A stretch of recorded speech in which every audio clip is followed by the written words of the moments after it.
Hi welcome to നാറ്റമി. അപ്പോൾ ഇന്ന് എല്ലാവർക്കും നമ്മുടെ നാറ്റമിയുടെ എക്സാം ഓറിയന്റേഷൻ ലൈവ് ക്ലാസ്സിലേക്ക് സ്വാഗതം. നമ്മൾ വന്നിട്ടുള്ളത് സോഷ്യോളജിയുമായിട്ടാണ്. അപ്പോൾ നമുക്ക് സോഷ്യോളജിയിലുള്ള ഇമ്പോർട്ടൻ്റ് ആയിട്ടുള്ള നമ്മുടെ ക്വസ്റ്റ്യൻസുകളാണ് നമ്മൾ ഇന്ന് ഈ ലൈവിൽ ചർച്ച ചെയ്യുന്നത്. ഓക്കെ, അപ്പോൾ എല്ലാവരും എന്ത് ചെയ്യുക, റെഡി ആയിരിക്കുക. ഓക്കെ, അപ്പോൾ നിങ്ങളൊക്കെ റെഡി ആണെങ്കിൽ എന്ത് ചെയ്യുക, നിങ്ങൾ എന്ത് ചെയ്യുക, നിങ്ങളുടെ കമൻറ്റും കാര്യങ്ങളും അറിയിക്കുക. അപ്പോൾ നമ്മൾ ഇവിടെ ഇന്ന് ചർച്ച ചെയ്യുന്നത് സോഷ്യോളജിയുടെ ഇമ്പോർട്ടൻ്റ് ആയിട്ടുള്ള ഫസ്റ്റിലെ 4 ചാപ്റ്റർ എന്ന് വെച്ചാൽ 3, 4, 5, 6 ചാപ്റ്ററുകളാണ് നമ്മൾ ഇന്ന് എന്ത് ചെയ്യുന്നത്, ചർച്ച ചെയ്യുന്നത്. ഓക്കെ, അപ്പോൾ ശ്രദ്ധിക്കേണ്ട കാര്യം, നിങ്ങൾ എന്ത് ചെയ്യുക, വളരെ കൃത്യതയോടുകൂടി മനസ്സിലാക്കുക. ക്വസ്റ്റ്യൻസും കാര്യങ്ങളൊക്കെ എന്ത് ചെയ്യുക, ക്ലിയർ ആയിട്ട് എന്ത് ചെയ്യുക, മനസ്സിലാക്കുക. എക്സാം നമുക്ക് എന്ത് ചെയ്യണം, വളരെ സിമ്പിൾ ആയിട്ട് നമുക്ക് എന്ത് ചെയ്യണം, തൂക്കിയെടുക്കണം, എന്ന് വെച്ചാൽ വിജയിച്ചു പോരണം. ഓക്കെ, അപ്പോൾ നമ്മൾ ക്ലാസ് എന്ത് ചെയ്യുക, സ്റ്റാർട്ട് ചെയ്യണം കേട്ടോ. അപ്പോൾ ഫസ്റ്റ് നമ്മൾ ചാപ്റ്റർ എന്നുള്ളത് ചാപ്റ്റർ 3 ആണ്. ഏതാണ്? Sociology. It is relationship with other social science. അപ്പോൾ നമുക്ക് സോഷ്യോളജി മറ്റു സോഷ്യൽ സയൻസുമായിട്ടുള്ള ബന്ധങ്ങൾ അല്ലെ, മറ്റു സമൂഹശാസ്ത്രത്തിന് മറ്റു സാമൂഹ്യ ശാസ്ത്രങ്ങളുമായിട്ടുള്ള ബന്ധങ്ങൾ എന്തെല്ലാം എന്നുള്ളതാണ് നമ്മൾ ഈ ഒരു ചാപ്റ്റർ, 3ാമത്തെ ചാപ്റ്റർ ചർച്ച ചെയ്യുന്നത്. നമ്മുടെ മറ്റുള്ള ചാപ്റ്റർ ബേസ് ചെയ്തിട്ടുള്ള ലൈവ് ക്ലാസ്സിൽ നമ്മൾ പറഞ്ഞിട്ടുണ്ടായിരുന്നു ക്വസ്റ്റ്യന്റെ ലൈവ് നമ്മൾ ഇന്നിവിടെ ചർച്ച ചെയ്യുന്നുള്ളത്. അപ്പോൾ ഓക്കെ, അപ്പോൾ ഇന്നത്തെ ഫസ്റ്റ് ചാപ്റ്റർ എന്താണ് നമ്മൾ ചർച്ച ചെയ്യുന്നത്, എന്താണ് സോഷ്യോളജി നമ്മൾ എന്താണ് മറ്റു സോഷ്യൽ സയൻസുമായിട്ടുള്ള ബന്ധങ്ങളെ കുറിച്ചാണ്. ഓക്കെ, നിങ്ങൾ കാണുന്നുണ്ടല്ലോ. അപ്പൊ നമുക്ക് എന്ത് ചെയ്യാം, ഫസ്റ്റ് പാർട്ടിലേക്ക് പോകാം. അപ്പോൾ ഏകദേശം നമുക്ക് എന്താണ് ഇവിടെ ചർച്ച ചെയ്യുന്നത് 1 വേർഡ് ക്വസ്റ്റ്യൻസ് ആണ് കേട്ടോ. അപ്പോൾ നമുക്കറിയാം എന്താണ്, which subject is the study of the അല്ലെ കണ്ടംപററി സൊസൈറ്റി അല്ലെ, സമകാലിക സമൂഹത്തിന്റെ പഠനത്തിന്റെ വിഷയമാകുന്നത് ഏതാണെന്നുള്ളതാണ്. അപ്പോൾ നമ്മുടെ സമകാലികമായിട്ടുള്ള നമ്മൾ പറഞ്ഞിട്ടുണ്ട് സോഷ്യോളജിയുടെ പ്രസന്റിലാണ് നമ്മൾ എന്ത് ചെയ്യുന്നത്, ആ കാര്യങ്ങളാണ് നമ്മൾ എന്ത് സോഷ്യോളജി ചർച്ച ചെയ്യുന്നത് പറഞ്ഞത്. അപ്പോൾ ആ നേരം ഇവിടെ ചോദിച്ചിട്ടുള്ളത് subject study the contemporary society, സമകാലിക സമൂഹത്തിന്റെ പഠനത്തിന്റെ വിഷയമാകുന്നത് ഏതാണ്, സോഷ്യോളജി എന്നാണ്. അപ്പോൾ നമുക്കറിയാം ക്വസ്റ്റിന്റെ ഒരു ലെവൽ എന്ന് പറയുന്നത് നമുക്ക് 1 വേർഡ് ക്വസ്റ്റ്യൻസുകളൊക്കെ ധാരാളം വരുന്നുണ്ട് എന്നുള്ളതാണ്. ഓക്കെ, അപ്പോൾ ഏകദേശം 49 ക്വസ്റ്റ്യൻസോളം വരുന്ന ടോട്ടലായിട്ട് 49 ക്വസ്റ്റ്യൻസോളം വരുന്ന രീതിയിലാണ് ഇപ്പോൾ നമ്മൾ പുതിയ ക്വസ്റ്റ്യൻ പേപ്പറിന്റെ മോഡൽ വന്നിട്ടുള്ളത്. അതിന് മുമ്പുണ്ടായിരുന്നത് വേറെ നമുക്ക് ഏകദേശം 29 ക്വസ്റ്റ്യൻസ് ഉള്ള അടങ്ങിയിട്ടുള്ളതായിരുന്നു ഫസ്റ്റ് 2 മാർക്കിന്റെ ക്വസ്റ്റ്യൻസ്. പിന്നീട് ഉണ്ടായിരുന്നത് എന്താ പറയാ 4 മാർക്ക്, പിന്നെ 6 മാർക്ക്, ഇങ്ങനെ എന്താണ് ഡിഫറൻസ് ആയിരുന്നു. പക്ഷേ ഇപ്രാവശ്യം നമ്മൾ വരുന്നത് തന്നെ 1 word questions, true and false questions വരുന്നുണ്ട്. അതുപോലെ തന്നെ 1 വേർഡ് ക്വസ്റ്റ്യൻസ് വരുന്നുണ്ട്. പിന്നെ എന്താണ് നമ്മൾ എന്താണ് ബ്രാക്കറ്റിൽ നിന്ന് തെരഞ്ഞെടുത്ത് വരുന്ന മറ്റു ക്വസ്റ്റ്യൻസുകൾ വരുന്നുണ്ട്. പിന്നെ ഇങ്ങനെയുള്ള ക്വസ്റ്റ്യൻസുകളാണ് അധികം വരുന്നത്. പിന്നെ 2 എന്താണ് സെന്റൻസ് ബേസ് ചെയ്തിട്ടുള്ള 2 മാർക്കിന്റെ ക്വസ്റ്റ്യൻസുകൾ വരുന്നുണ്ട്. പിന്നെ എസ് എ ക്വസ്റ്റ്യൻസുകൾ 6 മാർക്കിന്റെ ക്വസ്റ്റ്യൻസുകൾ വരുന്നുണ്ട്. അപ്പൊ ഇതെല്ലാം ഈ ഒരു ക്വസ്റ്റ്യനിൽ വരുന്നുണ്ട്. അതിൽ തന്നെ കാറ്റഗറൈസ് ചെയ്തിട്ട് എ ബി എന്നുള്ള കാറ്റഗറി ചെയ്തിട്ട് എന്ത് ചെയ്യുന്നുണ്ട്, ക്വസ്റ്റ്യൻസിന്റെ മോഡലൊക്കെ കാണുന്നുണ്ട്. അപ്പൊ എന്താ എല്ലാവരും എന്ത് ചെയ്യുക, ശ്രദ്ധിക്കണം. ഓക്കെ, 1 വേർഡ് ക്വസ്റ്റ്യൻസ് ഒക്കെ ഇമ്പോർട്ടന്റ് ആണ്, എന്ത് ചെയ്യുക, മനസ്സിലാക്കുക. പിന്നെ ഓക്കെ, അപ്പൊ നമുക്ക് 2ാമത്തെ ക്വസ്റ്റ്യൻ എന്ത് ചെയ്യാം, ചർച്ച ചെയ്യാം. ഇവിടെ നോക്കൂ, ആന്ത്രോപോളജി വേഴ്സസ് ഡിറൈവ്ഡ് ഫ്രം എന്നുള്ളതാണ്. അപ്പോൾ നരവംശാസ്ത്രം പദം എന്താണ് ഉൾത്തിരിഞ്ഞത് എവിടെ നിന്നാണ്, അല്ലെങ്കിൽ എന്തിൽ നിന്നാണ് എന്നുള്ളതാണ്. ഇവിടെ കാണാം ഏതാ ആൻസർ, ഗ്രീക്ക് ആണ് അല്ലെ. ഗ്രീക്ക് പദത്തിൽ നിന്ന് ഈ ഒരു ആന്ത്രോപോളജിന്റെ എന്താണ് ആ വേർഡ്സ് വേർതിരിഞ്ഞത് എന്നുള്ളതാണ്. ഇനി നമുക്ക് which subject the study the aspects of the productions, distributions and the exchange the customs in society എന്നുള്ളതാണ്.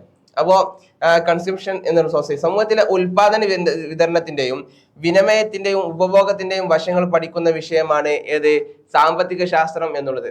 അപ്പോൾ ഓക്കെ, നമ്മൾ മനസ്സിലാക്കേണ്ട ഒരു കാര്യമുണ്ട്. ഇവിടെ സോഷ്യോളജി പറഞ്ഞു, അതുപോലെ ഗ്രീക്ക് പറഞ്ഞു, അതുപോലെ തന്നെ സാമ്പത്തിക ശാസ്ത്രം. അപ്പോൾ ഇതെല്ലാം നമ്മുടെ സോഷ്യൽ സയൻസിലെല്ലാം വ്യത്യസ്തമായിട്ട് മറ്റു ശാസ്ത്രങ്ങളാണ്. അപ്പോൾ അതെല്ലാം നമ്മൾ എന്ത് ചെയ്യുന്നുണ്ട്, ഈ ചാപ്റ്ററിൽ ചർച്ച ചെയ്യുന്നുണ്ട്.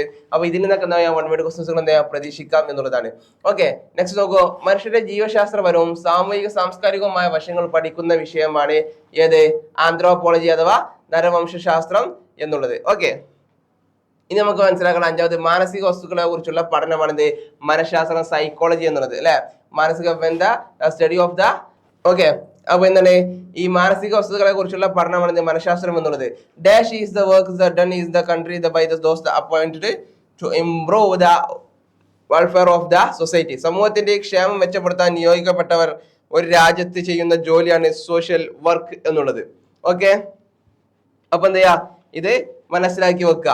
ഓക്കെ, 1 വേർഡ് ക്വസ്റ്റ്യൻസുകളാണ്. പിന്നെ നെക്സ്റ്റ് ഒരു ക്വസ്റ്റ്യൻസ് ആണ് എന്താണ്, സാങ്കേതിക രീതികളുടെയും വിവരങ്ങളുടെയും മനുഷ്യന്റെ അവസ്ഥയെ മെച്ചപ്പെടുത്താൻ ശ്രമിക്കുന്ന ഒരു പഠനശാഖയാണ് എന്ത് സോഷ്യൽ വർക്ക് എന്നുള്ളത്. ഓക്കെ, ഇനി മറ്റൊന്നാണ് ട്രൂ ആൻഡ് ഫാൾസിന്റെ പറ്റി എന്താണ് ഉള്ളൊരു ക്വസ്റ്റ്യൻസ് ആണ്.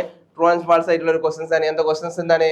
A study of the mid term the election will be എന്താണ് കണ്ടക്ടഡ് ബൈ ദ ഹിസ്റ്റോറിയൻസ് അല്ലെ. അപ്പോ ഇടക്കാല തെരഞ്ഞെടുപ്പുകളെ കുറിച്ചുള്ള പഠനം ചരിത്രകാരന്മാർ എന്തെയ്യുന്നു നടത്തുന്നു എന്നതാണ്. അത് ശരിയാണോ തെറ്റാണോ എന്ന് ചോദിച്ചിട്ടുള്ളത് എന്താണ് ആൻസർ എന്താണ് ഫാൾസ് എന്നുള്ളതാണ്. നെക്സ്റ്റ് നോക്കൂ, the status refers to the that and the individuals occupies അല്ലെ. സ്റ്റാറ്റസ് എന്നത് ഒരു വ്യക്തിയുടെ അധീനതയിലുള്ള ഡാഷ് എന്നുള്ളതാണ്. അപ്പൊ അവിടെ എന്താണ് സോഷ്യൽ ഓപ്ഷൻ എന്താണ് പൊസിഷൻ എന്നുള്ളതാണ് നമുക്ക് എന്ത് ചെയ്യാം അതിന്റെ ആൻസർ വരുന്നത്. ഓക്കെ, ക്ലിയർ അല്ലേ? ക്ലിയർ അല്ലേ? ക്ലിയർ ആണെന്ന് എന്ത് ചെയ്യുന്നു കരുതുന്നു. ഓക്കെ, ക്ലിയർ ആണെങ്കിൽ നിങ്ങൾ എന്ത് ചെയ്യാ അതിന്റെ ഒരു എന്ത് ചെയ്യാം നിങ്ങളുടെ ലൈക്കിന്റെ ഒരു കമന്റ് എന്ത് ചെയ്യാ അറിയിക്കുക. ഓക്കെ ഓക്കെ, റെഡി അല്ലേ? എങ്കിൽ നമുക്ക് എന്താ അടുത്ത രീതിയിലേക്ക് പോകാം. Answer the following the questions in the one sentence അല്ലെ. വൺ സെന്റൻസിൽ എന്ത് ചെയ്യുക ക്വസ്റ്റ്യന്റെ ആൻസർ എഴുതാനുള്ളതാണ്. അപ്പോൾ what is the main by the social work, എന്താണ് സാമൂഹ്യ പ്രവർത്തനം കൊണ്ട് ഉദ്ദേശിക്കുന്നത് എന്നറിയാം ചോദ്യം. നിങ്ങൾ എന്ത് ചെയ്യുക ശ്രദ്ധിക്കുക. അത് എന്ത് ചെയ്യുക നമുക്ക് ഉത്തരം കൊടുക്കാൻ പറ്റില്ല. മനുഷ്യ ജീവിതം മെച്ചപ്പെടുത്തുന്നില്ല, ആശയങ്ങളുടെയും അതുപോലെ തന്നെ പ്രയോഗത്തിന്റെയും സാങ്കേതികമായിട്ടുള്ള ബന്ധപ്പെട്ടതാണ് എന്ന് പറയുന്നത് സാമൂഹിക പ്രവർത്തനം എന്ന് പറയുന്നത്. ഓക്കെ, മനസ്സിലാക്കുക. What is the meaning of the economics അല്ലെ. എന്താണ് സാമ്പത്തിക ശാസ്ത്രം? സാമ്പത്തിക ശാസ്ത്രത്തിന്റെ മീനിങ് എന്താണ് എന്നുള്ളതാണ്. ഓക്കെ, സമൂഹത്തിന്റെ ഉൽപാദനം, വിതരണം, വിനിമയം, ഉപഭോഗം, ഈ 4 കാര്യങ്ങളെ ഓർത്തു വെക്കുക. എന്നിവയുടെ വശങ്ങൾ സാമ്പത്തിക ശാസ്ത്രം പഠിപ്പിക്കുന്നു എന്നുള്ളതാണ്. അപ്പൊ ചർച്ച ചെയ്യുന്ന കാര്യങ്ങൾ ഏതൊക്കെയാണ്? സമൂഹത്തിലെ ഉൽപാദനം, വിതരണം, വിനിമയം, ഉപഭോഗം അല്ലെ, ഉപയോഗം, അങ്ങനെ കാര്യങ്ങൾ എന്ത് ചെയ്യുന്നത് ഈ 4 കാര്യങ്ങൾ നിങ്ങൾ പ്രത്യേകം ചെയ്യാൻ മനസ്സിലാക്കി വെക്കുക. നെക്സ്റ്റ് നോക്കൂ, what is the applied sociology, എന്താണ് അപ്ലൈഡ് സോഷ്യോളജി? ആപ്ലിക്കേഷന്റെ മേഖലയിൽ ഏറ്റെടുക്കുന്ന സോഷ്യോളജിയുടെ ശാഖയെ അപ്ലൈഡ് സോഷ്യോളജി എന്ന് വിളിക്കുന്നു.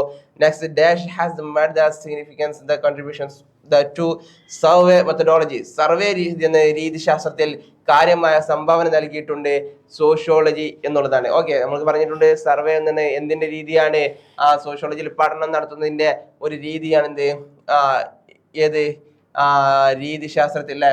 അപ്പോൾ സോഷ്യോളജിയുടെ കാര്യം നമ്മൾ പറഞ്ഞു. നെക്സ്റ്റ് ക്വസ്റ്റ്യൻ എന്താണ് കുറച്ച് വിശാലമായിട്ടുള്ള വൈഡ് ആയിട്ടുള്ള ഒരു ക്വസ്റ്റ്യൻസ് ആണ്.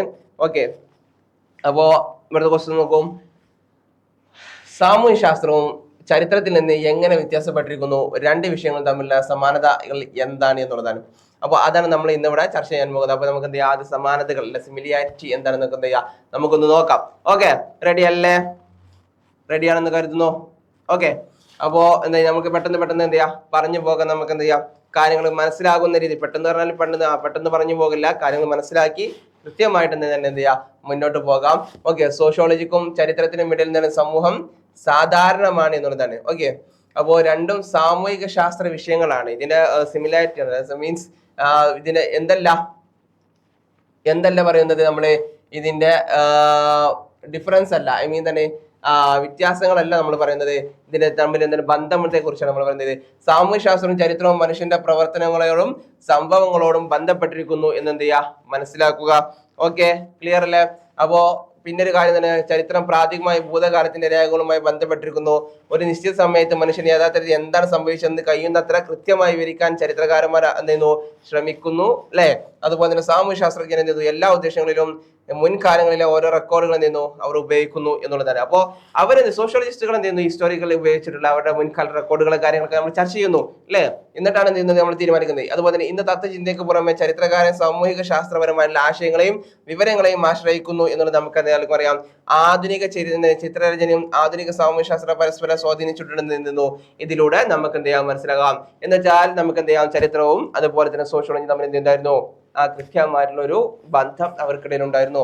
ഓക്കെ, റെഡി അല്ലേ? നെക്സ്റ്റ് നോക്കൂ, ഇനി എന്താണ് ഇതിൽ തമ്മിലുള്ള ഡിഫറൻസ് ആണ് നമ്മൾ പറയുന്നത്. സാമൂഹ്യശാസ്ത്രം സമൂഹശാസ്ത്രം വർത്തമാനകാല സംഭവങ്ങളെ കുറിച്ച് ചർച്ച ചെയ്യുമ്പോൾ ചരിത്രം ഭൂതകാല സംഭവങ്ങളെ കുറിച്ച് ചർച്ച ചെയ്യുന്നു. ഈ സമൂഹശാസ്ത്രം ഏറ്റവും പുതിയ ശാസ്ത്രമാണ്. ചരിത്രം ഏറ്റവും പഴക്കമുള്ള ശാസ്ത്രമാണ്. സമൂഹശാസ്ത്രത്തിലുള്ള പലതും ചരിത്രത്തിലില്ല, പക്ഷെ സമൂഹശാസ്ത്രവുമായി നേരിട്ട് ബന്ധമില്ലാത്ത ഒട്ടേറെ കാര്യങ്ങൾ എന്ത് ചെയ്തു ചരിത്രത്തിൽ ഉൾക്കൊള്ളുന്നു എന്നുള്ളതാണ്. സമൂഹശാസ്ത്രം കേവലമാണ്, സമൂർത്തമാണ്. സാമൂഹ്യശാസ്ത്രം അതിൽ ഉൾപ്പെട്ട സാമൂഹ്യ ബന്ധങ്ങളുടെ വീക്ഷണഗതി വെച്ച് പഠനം നടത്തുന്നു. ചരിത്രം ഈ ഒരു സംഭവത്തെ സമഗ്രമായി എന്ത് ചെയ്യുന്നു സംഭാവന ചെയ്യുന്നു. ഇനി നെക്സ്റ്റ് ഒരു ക്വസ്റ്റ്യൻ നോക്കൂ, എന്താണ് സോഷ്യോളജി? അതിന്റെ പഠന രീതികളുടെ പേരുകളും എഴുതുക എന്നുള്ളതാണ്. ഓക്കെ, സമൂഹത്തെയും മനുഷ്യരുടെയും പെരുമാറ്റത്തെയും കുറിച്ചുള്ള പഠനമാണ് എന്ത് സോഷ്യോളജി എന്നുള്ളത്. എന്നുള്ളത്. നെക്സ്റ്റ് സാമൂഹ്യ ശാസ്ത്രജ്ഞർ 2 ശാസ്ത്രീയ രീതികൾ ഉപയോഗിക്കുന്നു. നിരീക്ഷണം, ഒന്ന് സ്ഥിതി വിവരണ കണക്കെടുപ്പ് എന്ത് ചെയ്യുന്നു നടത്തുന്നുണ്ടെന്നാണ്. ഞാൻ നെക്സ്റ്റ് പറയുന്നത് നമുക്ക് ഇമ്പോർട്ടന്റ് ആയിട്ടുള്ള ക്വസ്റ്റ്യൻ ആണ് ചോദിക്കാറുണ്ട്. ഇതിന്റെ ഡിഫറൻസ് എന്തൊക്കെയാന്നുള്ളത്. What is the difference between politics and sociology, അല്ലെങ്കിൽ സോഷ്യോളജി ആൻഡ് പൊളിറ്റിക്സ് എന്ന് ചോദിക്കാറുണ്ട്.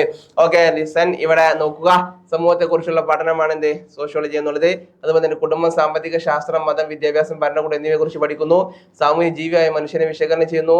സാമൂഹ്യ ശാസ്ത്രം ഒരു പൊതുശാസ്ത്രമായിട്ട് യൂസ് ചെയ്യുന്നു. സാമൂഹിക സംഘടിത സമൂഹങ്ങൾ എന്ന പോലെ സംഘടിത സമൂഹങ്ങളെ കുറിച്ച് പഠിക്കുന്നു. സാമൂഹ്യ ശാസ്ത്രം മനുഷ്യന്റെ അബോധ പ്രവർത്തനങ്ങളെ കുറിച്ച് പഠിക്കുന്നു. മനുഷ്യൻ എങ്ങനെ എന്തുകൊണ്ട് രാഷ്ട്രീയ ജീവിയായി എന്ന് വിശദീകരിക്കാൻ സോഷ്യോളജി ശ്രമിക്കുന്നു എന്നുള്ളതാണ്.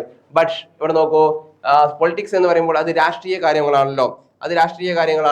അപ്പോ രാഷ്ട്രതന്ത്ര ഭരണകൂടത്തെ കുറിച്ചുള്ള പഠനമാണ് എന്ത് നടത്തുന്നത്, പൊളിറ്റിക്സ് നടത്തുന്നത്. രാഷ്ട്രതന്ത്ര ഭരണകൂടത്തെയും ഗവൺമെന്റിനെ കുറിച്ച് പഠിക്കുന്നു. രാഷ്ട്രതന്ത്രം, ഭരണകൂടം എന്ന ഒരൊറ്റ മാനുഷിക സംഘടന രൂപത്തെ കുറിച്ച് വരുന്നത് ചർച്ച ചെയ്യുന്നു. രാഷ്ട്രതന്ത്രം ഒരു പ്രത്യേക ശാസ്ത്രമായിട്ട് എന്ത് ചെയ്യുന്നു ഉപയോഗിക്കുന്നു. രാഷ്ട്രതന്ത്രം സംഘടിത സമൂഹങ്ങളെ കുറിച്ച് പഠിക്കുന്നു. രാഷ്ട്രതന്ത്രം മനുഷ്യന്റെ ബോധപൂർവമായിട്ടുള്ള പ്രവർത്തനങ്ങളെ കുറിച്ച് എന്ത് ചെയ്യുന്നു പഠിക്കുന്നു എന്നുള്ളതാണ്.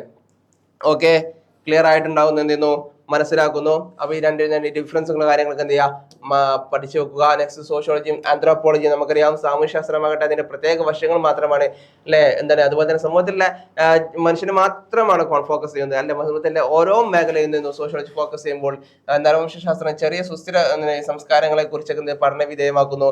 സാമൂഹ്യശാസ്ത്രം ബൃഹത്തായ ചലനാത്മക നാഗരികതയെ നിന്ന് കുറിച്ച് പഠിക്കുന്നു. വെച്ചാൽ മാറ്റങ്ങളുടെ വലിയൊരു മാറ്റത്തെ കുറിച്ച് പഠിക്കുമ്പോൾ നരവംശാസ്ത്രവും സാമൂഹ്യശാസ്ത്രവും വേറിട്ട ശാസ്ത്രങ്ങളാണ് എന്നുള്ളത് ഇതിൽ മനസ്സിലാക്കാം. സാമൂഹ്യശാസ്ത്രത്തിന്റെ പഠന വിഷയം അത് തന്നെയാണ്, പക്ഷെ അത് വർത്തമാന കാലത്തെയാണ് എന്ത് ചെയ്യുന്നത് കൂടുതലായിട്ട് ഫോക്കസ് ചെയ്യുന്നത് എന്നുള്ളതാണ്. പക്ഷെ എന്താണ് സംസ്കാരവും എങ്ങനെ വികസിപ്പിച്ചു എന്ന് നരവംശാസ്ത്രം നിന്നു പഠിക്കുന്നു എന്നുള്ളതാണ്.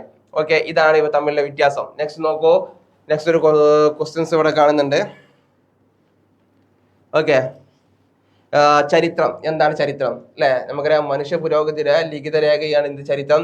ഇത് പ്രാഥമികമായി മുൻകാല റെക്കോർഡുകളുമായി ബന്ധപ്പെട്ടതാണ്. സംഭവങ്ങൾ നടന്ന ശാസ്ത്രം സ്ഥാപിക്കാൻ ചരിത്രം ശ്രമിക്കുന്നു എന്നുള്ളതാണ്. ചിലപ്പോൾ what is the meaning of the history എന്ന് ചോദിച്ചാൽ നമുക്ക് എന്തെങ്കിലും പറയാൻ പറ്റണം. അതുപോലെ വാട്ട് ഇസ് സോഷ്യോളജി എന്ന് ചോദിച്ചാൽ സോഷ്യോളജി എന്ന ഉൽപാദനം, ഉപഭോഗം, വിനിമയം, വിതരണം എന്നിവയുമായി ബന്ധപ്പെട്ട സാമൂഹിക ഘടനകളെ കുറിച്ചുള്ള ശാസ്ത്രീയ പഠനമാണ് എന്ത് സോഷ്യോളജി എന്നുള്ളത്. മറ്റൊന്ന് ഓക്കെ, സാമ്പത്തിക ഉൽപാദനം, ഉപഭോഗം, വിനിമയം, വിതരണം എന്നിവയുമായി ബന്ധപ്പെട്ട പ്രതിഭാസങ്ങളും ഇതെന്ത് ചെയ്യുന്നു അന്വേഷിക്കുന്നു. പൊളിറ്റിക്കൽ സയൻസ് എന്താണ്? ഇത് സംസ്ഥാനം, സർക്കാർ, രാഷ്ട്രീയ പാർട്ടികൾ, എക്സിക്യൂട്ടീവ്, ലെജിസ്ലേറ്റീവ്, ജുഡീഷ്യറി സ്ഥാപനങ്ങൾ തുടങ്ങിയ രാഷ്ട്രീയ സ്ഥാപനങ്ങൾ എന്ത് പൊളിറ്റിക്കൽ സയൻസ് പഠിക്കുന്നു എന്നുള്ളതാണ്. അപ്പൊ ഇത് 4 വൺ വേർഡ് ആയിട്ടുള്ള ക്വസ്റ്റ്യൻസുകൾ വരികയാണെങ്കിൽ, അല്ലെങ്കിൽ എന്താണെന്ന് ചോദിച്ചാൽ നമുക്ക് എന്ത് ചെയ്യാൻ പറ്റും, പറയാൻ പറ്റും. അപ്പൊ ഇതൊക്കെ ഒരു ഇമ്പോർട്ടന്റ് ആയിട്ടുള്ള ക്വസ്റ്റ്യൻസ് ആണ് ഇതിലെ 3ാമത്തെ ചാപ്റ്ററിലെ. അപ്പോൾ കൃത്യമായിട്ട് എന്ത് ചെയ്യാൻ മനസ്സിലാക്കി വെക്കുക. നമുക്ക് ഇനി പഠിക്കാനുള്ളത് 4ാമത്തെ ചാപ്റ്റർ ആണ്. ഓക്കെ, അപ്പോ 4th ചാപ്റ്റർ ആണ് നമുക്കിനി ചർച്ച ചെയ്യാനുള്ളത്. റെഡി അല്ലേ? അപ്പോ 3ാമത്തെ ചാപ്റ്റർ ഒക്കെ എന്ത് ചെയ്യാൻ ക്ലിയർ ചെയ്ത് വെക്കുക. 4ാമത്തെ ചാപ്റ്ററിലേക്ക് നമ്മൾ എന്ത് ചെയ്യുന്നത് പോയിക്കൊണ്ടിരിക്കുകയാണ്. ഓക്കെ, അപ്പോ 4ാമത്തെ ചാപ്റ്റർ എന്താണ്? Methods and techniques in research of sociology. സാമൂഹ്യ ശാസ്ത്ര പഠനത്തിലെ രീതികളും സമ്പ്രദായങ്ങളുമാണ് എങ്ങനെയാണ് സോഷ്യോളജി എന്ത് ചെയ്യുന്നത് പഠിപ്പിക്കുന്നത്, അല്ലെങ്കിൽ പഠിക്കുന്നതിന് മറ്റു കാര്യങ്ങളെ കുറിച്ച് പഠനം നടത്തുന്നത്. ഏത് രീതിയിലൂടെ എല്ലാമാണ് സോഷ്യോളജി എന്ത് മറ്റുള്ളവരുടെ ജീവിത ശൈലികളെ കുറിച്ച്, മനുഷ്യന്റെ സാമൂഹികമായിട്ടുള്ള കാര്യങ്ങളെ കുറിച്ചൊക്കെ എങ്ങനെയാണ് പഠിക്കുന്നത് എന്നുള്ളതെല്ലാം ചർച്ച ചെയ്യുന്നത് ഏതാണ് ഈ ഒരു ചാപ്റ്ററിലാണ് നമ്മൾ ചർച്ച ചെയ്യുന്നത്. ഓക്കെ, അപ്പൊ എല്ലാവരും റെഡി അല്ലേ? എല്ലാവരും റെഡി ആണെങ്കിൽ എന്ത് ചെയ്യാ അതൊന്ന് കമന്റ് ബോക്സിൽ അറിയിക്കുക. ഓക്കെ, റെഡി എന്നെന്ത് ചെയ്യാ എഴുതി വിടുക. ഓക്കെ, അപ്പൊ നമ്മൾ ചാപ്റ്റർ സ്റ്റാർട്ട് ചെയ്യാൻ പോണേ. ഫസ്റ്റ് നമ്മൾ ചർച്ച ചെയ്യുന്നത് റൈറ്റ് ട്രൂ ആൻഡ് ഫാൾസ് എന്നുള്ളതാണ്. അപ്പോൾ ഇങ്ങനത്തെ ക്വസ്റ്റ്യൻ നമ്മൾ പ്രതീക്ഷിക്കാം. നിങ്ങൾ എന്ത് ചെയ്യണം ഒന്ന് ശ്രദ്ധിക്കാം. ഓക്കെ, മറ്റു സമൂഹങ്ങളുമായി താരതമ്യപ്പെടുത്താതെ ഒരു സമൂഹത്തെ പൂർണ്ണമായി മനസ്സിലാക്കാൻ കഴിയില്ല. ശരിയാണോ തെറ്റാണോ? ഓക്കെ, ഉത്തരം മകരല്ലേ സത്യമാണ്. മറ്റുള്ള എന്താണ് സമൂഹങ്ങളുമായി താരതമ്യപ്പെടുത്തിയാലേ നമുക്ക് എന്ത് ചെയ്യാനുള്ളൂ ഒരു സമൂഹത്തെ പൂർണ്ണമായി മനസ്സിലാക്കാൻ കഴിയുകയുള്ളൂ. രണ്ടാമത് കുടുംബത്തിന്റെ ഘടനയും പ്രവർത്തനങ്ങളും പരിശോധിക്കാൻ മാർഡോക് എന്താണ് ക്രോസ് കൾച്ചറൽ രീതികൾ ഉപയോഗിക്കുന്നു. ഉത്തരം തെറ്റാണ് അല്ലെ. മറ്റു താരതമ്യരീതിയുടെ പ്രധാന ഡർക്കേം വ്യക്തമാക്കി അല്ലെ. താരതമ്യരീതിയുടെ പ്രാധാന്യം ഡർക്കേം വ്യക്തമാക്കിയിട്ടുണ്ടോ? യെസ് അല്ലെ, വ്യക്തമാക്കിയിട്ടുള്ള കാര്യമാണ്. സോഷ്യോളജിയിൽ പരീക്ഷണം സാധ്യമാണ് അല്ലെ. സോഷ്യോളജി പരീക്ഷണം സാധ്യമാണോ? യെസ്. നമ്മൾ പറഞ്ഞിട്ടുണ്ട് സർവേ, അതുപോലെ തന്നെ ലബോറട്ടറി സിസ്റ്റം നമ്മൾ എന്ത് ചെയ്തിട്ടുണ്ട്, പരീക്ഷണ സിസ്റ്റം നമ്മൾ എന്ത് ചെയ്തിട്ടുണ്ട്, നമ്മൾ ഉപയോഗിക്കാറുണ്ട് എന്നുള്ളതാണ് സോഷ്യോളജി എന്നുള്ളത്. അതെന്താണ് സത്യമായ കാര്യമാണ്. ഓക്കെ, എന്ന് വെച്ചാൽ ട്രൂ ആണ്. ഓക്കെ, ചരിത്രപരമായ രീതിയുടെ ഉറവിടങ്ങൾ എന്തൊക്കെയാണ് എന്നുള്ളതാണ് നമ്മൾ പറഞ്ഞിരുന്നു ഈ ഒരു ചാപ്റ്ററിൽ അല്ലെ. ഏതെല്ലാം രീതിയിലൂടെയാണെന്ന് പറഞ്ഞ് നമ്മൾ കഴിഞ്ഞ ലൈവ് ക്ലാസ്സിൽ പറഞ്ഞിരുന്നു അല്ലെ. നമ്മൾ ചരിത്രപരമായ രീതികൾ അങ്ങനെ 4-5 രീതികൾ പറഞ്ഞിരുന്നു. അതിലൊന്നാമതാണ് ചരിത്രപരമായ രീതികളുടെ. അപ്പോൾ എങ്ങനെയാണ് ചരിത്രമായ രീതിയിലൂടെ ഉറവിടങ്ങൾ എന്തൊക്കെയാണെന്ന് പറയുമ്പോൾ ചരിത്രകാരന്മാർ ഉപയോഗിക്കുന്ന വിവരങ്ങളുടെ സ്രോതസ്സുകളിലെല്ലാം തരത്തിലുള്ള രേഖാമൂലമുള്ള രേഖകൾ, നിയമങ്ങൾ, പൊതുരേഖകൾ, റിപ്പോർട്ടുകൾ, ബിസിനസ് രേഖകൾ, പത്രങ്ങൾ, ഡയറി കുറിപ്പുകൾ, കത്തുകൾ, വംശാവലികൾ, യാത്രകൾ, അക്കൗണ്ടുകൾ, സാഹിത്യങ്ങൾ എന്നിവയെല്ലാം ഉൾപ്പെടുന്നു. കൂടാതെ കെട്ടിടങ്ങളുടെ രൂപത്തിലുള്ള ഭൗതിക അതിജീവനങ്ങൾ അല്ലെ, ബാക്കിയാക്കപ്പെടുന്ന കാര്യങ്ങളെല്ലാം ഹിസ്റ്ററി എന്തെന്നു ഇവിടെ കണ്ടെത്തുന്നു എന്നുള്ളതാണ്. ചരിത്രപരമായ രീതിയിൽ സാമൂഹ്യ ശാസ്ത്രജ്ഞൻ ഒന്നോ അതിലധികമോ സമൂഹങ്ങളുമായി ബന്ധപ്പെട്ട വിവരങ്ങൾ ദീർഘകാലത്തേക്ക് ഉപയോഗിക്കുന്നു.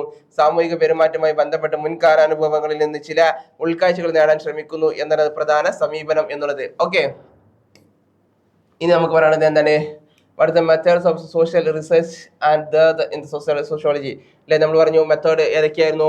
ഹിസ്റ്റോറിക്കൽ മെത്തേഡ് ആയിരുന്നു ഒന്ന് അല്ലെ, കമ്പാരിറ്റീവ് മെത്തേഡ് 2 അല്ലെ. ഇത് നമുക്ക് ചോദിക്കാം. ആ 4 മെത്തേഡുകൾ എന്ത് ചെയ്യാം, 5 മെത്തേഡുകൾ എന്ത് ചെയ്യാം, ചോദിക്കപ്പെടാം. ശ്രദ്ധിക്കുക.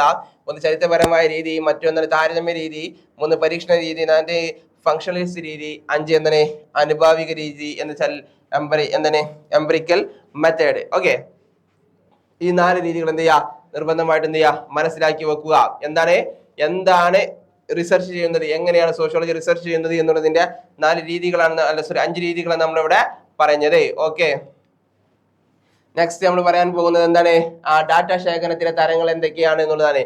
ഈ ഒരു ക്വസ്റ്റ്യൻ എന്ത് ചെയ്യുക, ശ്രദ്ധിക്കണം. What are the type of the data collections അല്ലെ, എന്തൊക്കെയാണ് ഡാറ്റ കളക്ഷന്റെ ടൈപ്പുകൾ എന്നുള്ളത് ചോദിക്കാം.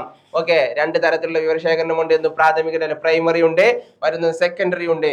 എന്താണ് പ്രാഥമിക data, I means primary data എന്ന് പറഞ്ഞാൽ എന്താ, സാമൂഹ്യ ശാസ്ത്രജ്ഞർ അഭിമുഖങ്ങൾ, ചോദ്യങ്ങൾ, ചോദ്യാവലി, നിരീക്ഷണം തുടങ്ങിയവയോട് നേരിട്ട് പ്രതികരിക്കുന്നതിൽ നിന്ന് സ്വയം ശേഖരിക്കുന്നവയാണ് എന്ത് പ്രൈമറി എന്ന് പറയുന്നത് പ്രാഥമിക ഡാറ്റ. ദ്വിതീയ ഡാറ്റ എന്താണ്, സാമൂഹ്യ ശാസ്ത്രജ്ഞർ മറ്റ് സ്രോതസ്സുകളിൽ നിന്ന് ശേഖരിക്കുന്നതും ഇതിനകം എന്താണ് രേഖപ്പെടുത്തിയതും അല്ലെ, പൊതു ഉപഭോഗത്തിന് വേണ്ടി അല്ലെങ്കിൽ ദ്വിതീയ ഡാറ്റയുടെ എന്താണ് ഈ പറയപ്പെട്ടവയാണ്.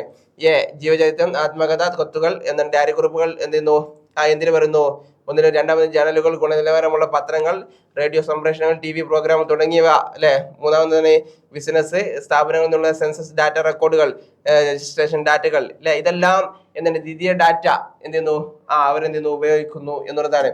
നെക്സ്റ്റ് നമുക്ക് പറയുന്നത് എന്താണ്, 5 സാങ്കേതിക വിദ്യകൾ എന്ന name of the 5 techniques of the data. ഡാറ്റയുടെ 5 രീതികളാണ് എന്ത് ഇനി നമുക്ക് പറയാനുള്ളത്.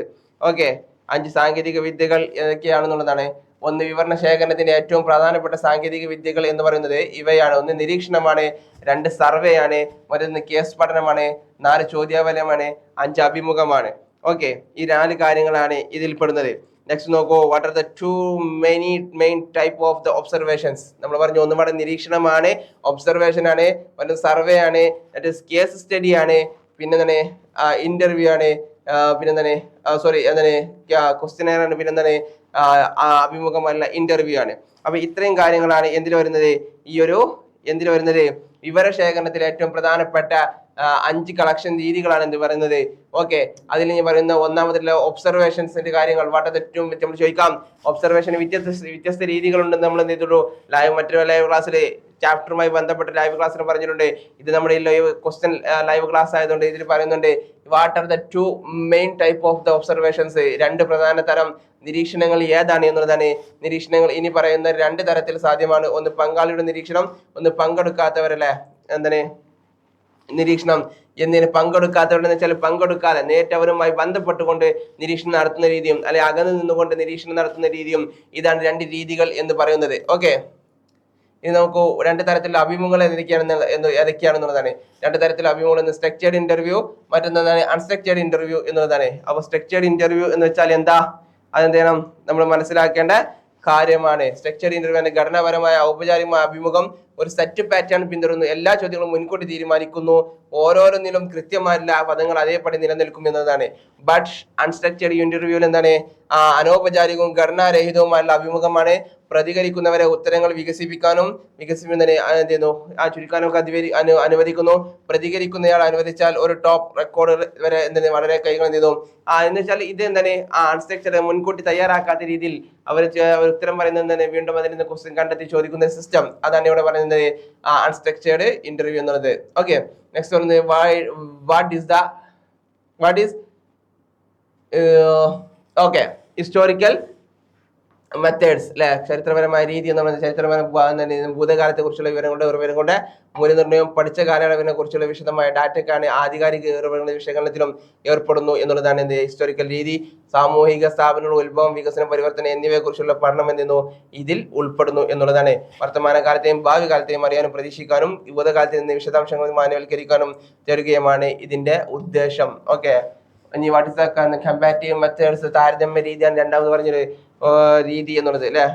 അപ്പോ നോക്കുക, അതിനെങ്ങനെയാണ് വ്യത്യസ്ത തരം ഗ്രൂപ്പുകളുടെയും സമൂഹങ്ങളുടെയും പഠിക്കാനും വ്യത്യാസങ്ങൾക്കും സമാനതകൾക്കും വേണ്ടി താരതമ്യം ചെയ്യുന്നതിനും ഈ രീതി എന്തെന്നു ഈ കമ്പാരിറ്റീവ് മെത്തേഡ്സ് യൂസ് ചെയ്യുന്നു. താരതമ്യ രീതിയിൽ ചരിത്രപരവും ക്രോസ് കൾച്ചറൽ രീതിയും ഉൾപ്പെടുന്നു. ഈ രീതി ആദ്യം ഉപയോഗിച്ചത് എമിലി ഡർക്കെയുമാണ്. കൂടുതൽ വെബർ പോലെയുള്ളവർ എന്ത് ചെയ്യുന്നു ഈ രീതി ഉപയോഗിക്കുന്നു. ബട്ട് എക്സ്പെരിമെന്റൽ മെത്തേഡ്, പരീക്ഷണ രീതി എന്ന് വെച്ചാൽ എന്താണ് എന്നുള്ളതാണ്. പരീക്ഷണ രീതി എന്ന് പറഞ്ഞാൽ പരീക്ഷണാത്മക രീതിയിൽ പഠന വിഷയത്തിന് എന്താണ് ചില ബാഹ്യ പ്രേരണകൾ നൽകുകയും അവയുടെ ഫലങ്ങൾ സൂക്ഷ്മമായ നിരീക്ഷണത്തിന് വിധേയമാക്കുകയും ചെയ്യുന്നു എന്നുള്ളതാണ്. നമുക്ക് പരീക്ഷണാത്മക പഠനത്തിൽ സാധാരണ 2 ഗ്രൂപ്പുകളുണ്ട്, പരീക്ഷണ ഗ്രൂപ്പും നിയന്ത്രണ ഗ്രൂപ്പും. മനസ്സിലാക്കിയ പരീക്ഷണ ഗ്രൂപ്പും നിയന്ത്രണ ഗ്രൂപ്പും ഏതിലാണ് എക്സ്പെരിമെന്റൽ മെത്തേഡിൽ വരുന്നതാണ് ഇതാ. ഓക്കെ, അപ്പൊ ഇതെന്താണ് താരതമ്യ മാറ്റങ്ങൾ കണ്ടുപിടിക്കാൻ സ്ഥിരമായി നിലനിർത്തിയിരിക്കുകയും ആയിരിക്കും എന്നുള്ളതാണ്. നെക്സ്റ്റ് വാട്ട് ഇസ് ദ ഫംഗ്ഷനിസ്റ്റ്, എന്താണ് ഫംഗ്ഷനിസ്റ്റ് രീതി നോക്കുക. സാമൂഹ്യ ശാസ്ത്രത്തിലും നരവംശ ശാസ്ത്രത്തിലും ഈ രീതിക്ക് വലിയ പ്രാധാന്യമുണ്ട്. സാമൂഹികവും സാംസ്കാരികവുമായുള്ള ഇനങ്ങൾ വിശാലമായ സന്ദർഭത്തിൽ കണ്ടെത്തി അവയെ പരിശോധിക്കുന്നതിനാണ് ഈ രീതി കൂടുതൽ എന്തുന്നത് ഉപയോഗിക്കുന്നത് എന്നുള്ളതാണ്. ഇനി നെക്സ്റ്റ് രീതിയാണ് അനുഭവപരമായ രീതി. എന്താണ് ഈ രീതി? ഫീൽഡിൽ നിന്നുള്ള ഡാറ്റ ശേഖരണത്തെ സൂചിപ്പിക്കുന്നു. നിരീക്ഷണം, സർവേ, കേസ് പഠനം, ചോദ്യാവലി, അഭിമുഖം എന്നിവയാണ് ഈ രീതിയിൽ എന്തെന്നത് സാങ്കേതിക വിദ്യകൾ എന്തെന്നത് ഉപയോഗിക്കുന്നത്. ഓക്കെ, അപ്പൊ ഇത്രയും കാര്യങ്ങളാണ് ഇതിന് മെയിനായിട്ട് എന്തെന്ന് നമ്മൾ ചർച്ച ചെയ്യുന്നത് എന്നുള്ളതാണ്. അപ്പോൾ ഇതെന്ത് ചെയ്യുക, കൃത്യമായിട്ട് എന്ത് ചെയ്യുക, കേൾക്കുക, മനസ്സിലാക്കുക.